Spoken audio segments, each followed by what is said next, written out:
আসসালামু আলাইকুম, this is me Amrin Rahman. হ্যাঁ ভিউয়ার্স, আমি ভিডিওগুলো পোস্ট করে থাকি সাধারণত আইন রিলেটেড বিষয় নিয়ে।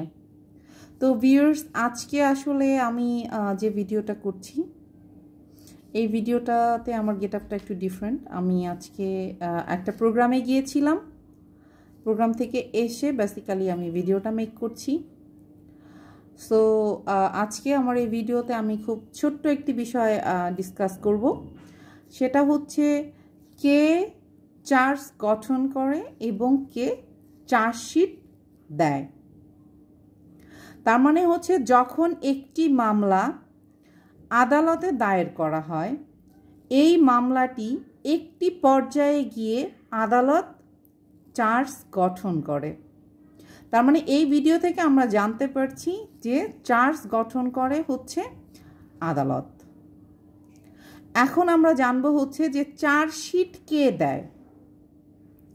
একটি মামলা আদালতে দায়ের করার পরে একটি নির্দিষ্ট সময়ের পরে আদালত কি করছে? চার্জ গঠন করছে। এবং যখন একটি মামলা থানায় দায়ের করা হয়, যেটাকে আমরা বলে থাকি হচ্ছে জিআর মামলা, এই মামলাটি থানায় দায়ের করার পরে এই মামলাটির বিষয়ে একজন আয়ু নিয়োগ করা হয়। এই আয়ুই কিন্তু সাধারণত দিয়ে থাকে হচ্ছে চার্জশিট। সো ভিউয়ার্স, আমার আজকের ভিডিও থেকে আমরা ছোট্ট একটি টিপস জানতে পারছি, সেটা হচ্ছে চার্জ গঠন করে হচ্ছে আদালত এবং চার্জশিট দেয় হচ্ছে কি? আয়ু। সো আজকের ভিডিও থেকে আমরা এটি ক্লিয়ার হইলাম যে কে চার্জশিট দেয় এবং কে চার্জ গঠন করে।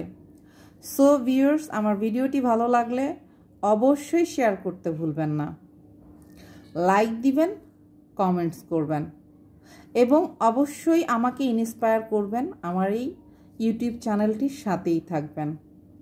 Thank you all.